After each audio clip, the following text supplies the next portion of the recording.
In this video, we're going to explore the context a little bit in which you're working. While we acknowledge there is a great deal of common things amongst our mission with youth in different units, throughout this series you'll be asked to reflect specifically on your context.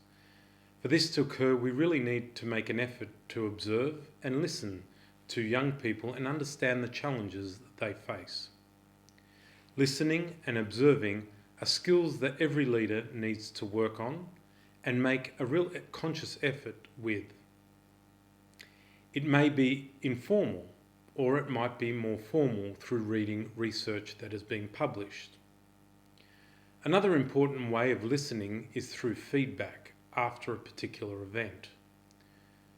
For example, I have been running a youth summer camp for 20 years now.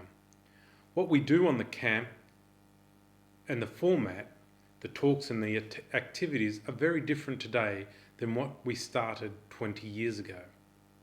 It's just not appropriate to do the same thing over and over again.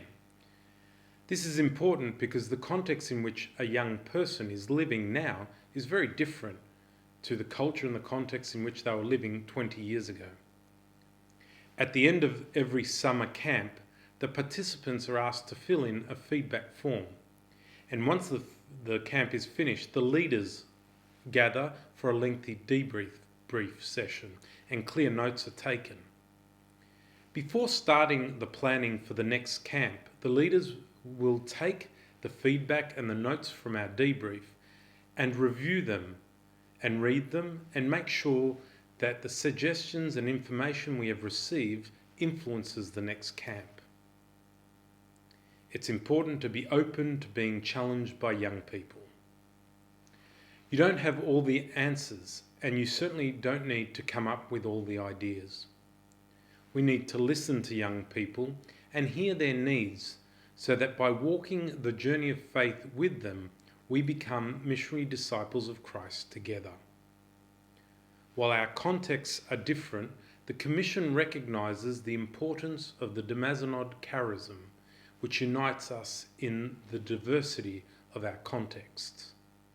We also recognise the widespread poverty of today's youth, which is not just a question of material things, but is also systemic: unemployment, drugs and addictions, exploitation, child labour, the absence of hope for the future, broken families, and so on. Like Damascenod, we recognise young people as a group which the Church touches least. Despite that, we believe that young people have an enormous capacity to transform the situation through their embodiment of the gospel values, expressed in their generosity, commitment to face challenges, openness to internationality, thirst for spirituality, sense of justice, readiness for change, and much more. In this mission, we want to return to the example of Saint Eugene de Mazenod, who calls us to help each other become first humans, then Christians, and lastly saints, continually realising afresh his insight that this is our true oblate heritage and our common vision. Saint Eugene had a wonderful ability to see the needs of the people around him and meet them where they were.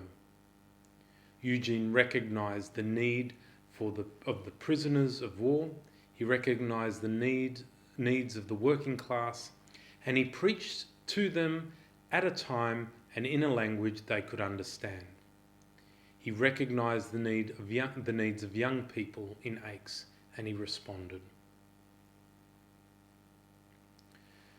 To be effective in our mission with young people, we need to listen and reflect on the current context. What is the situation for young people in your society and in their faith today? The positives and the negative aspects. What exactly is happening in the lives of young people that you serve? Why is it happening? What's the cause? Who is being affected?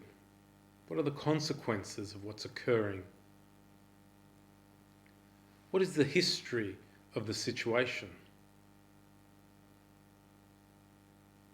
What are the major structures, institutions, policies, and processes that affect the lives of young people?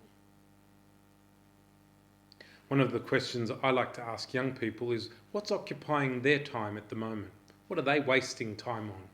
Then wonder how we can transform that and use that to be a way of connecting with them. I invite you now to reflect on your own or in groups about the context for Mission with Youth that you are working in, using the worksheet provided as a guide or a tool. One of the suggestions in the worksheet is to perform a simple SWOT analysis. SWOT stands for strengths, weaknesses, opportunities, and threats. And so a SWOT analysis is a technique for assessing these four aspects of your ministry. I find it a really helpful tool to reflect on the situation, which might make it easier to understand some of the questions or reflections on the context. There is more information on how to do that in your worksheet.